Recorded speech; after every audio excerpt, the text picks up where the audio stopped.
isolated islands of Ecuador, where the great theories of evolution were decided and argued. Next, we tried to unravel the mysteries of the lost civilizations of the Yucatan. It was a world-life classroom and the best schooling I ever had. It became apparent that Todd would talk all day long about his youthful adventures, so I attempted to steer him to the meat of his story. "What happened when the Albatross went down?" I asked. "I had just come on deck at 8 in the morning to relieve the man at the helm of his duties," he said.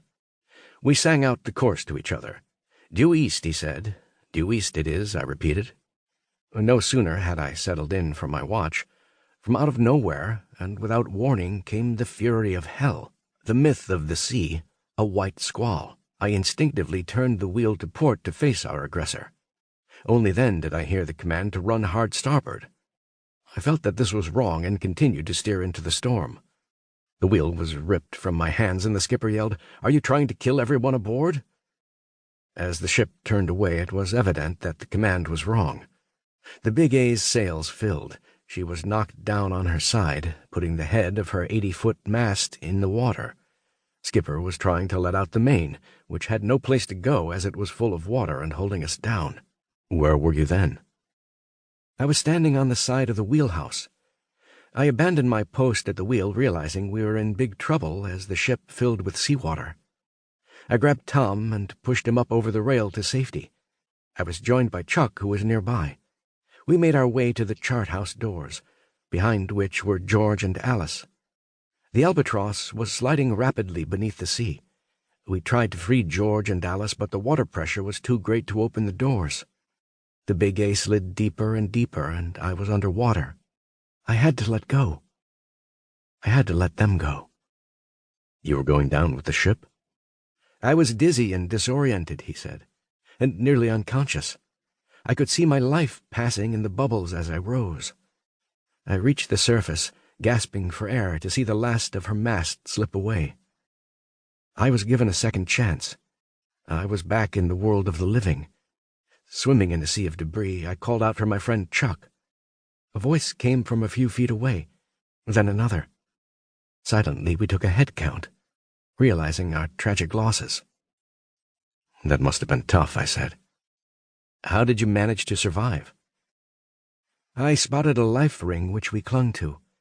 Then the lifeboats were spotted a few yards further away. Their watertight compartments had collapsed under the immense pressure, and only the bow and stern were above the water. We placed one of the sunken boats under the other for buoyancy and cupped the water out with our hands. After 8 hours, we were able to load ourselves into the lifeboats. Sharks appeared just as the last of us were pulled aboard." "Like you didn't have enough trouble." In a moment of silence, I realized that the skipper had lost his wife, ship, and part of his crew all within a few minutes. The capricious sea had taught us a lesson for which no amount of education could prepare us. "How were you saved?" "We sank on the 2nd of May, 1961, he began again. "We were 180 miles southwest of Key West. Skipper acted as a captain should. All of his attention was directed toward saving those who were left. Not once did he say anything about his personal losses. We owed the second lifeboat to John Goodlett, who perished cutting the lashings that held the boat in place. Taking inventory of what little we had left in the undamaged compartments, we felt we could last 3 weeks at sea if we rationed. Reluctant to leave the area in hopes of finding our lost shipmates, a vote was taken to head north towards Key West, even though the current was pushing us toward Cuba, which we thought we should avoid." "Wait," I said. 1961. The Cuban Missile Crisis." "Exactly," he said. "We later learned that President Kennedy was about to launch World War III at the Bay of Pigs. We would likely have been shot if we landed in Cuba." "I'm not fond of that particular island myself," I said. "But that's a story for another time."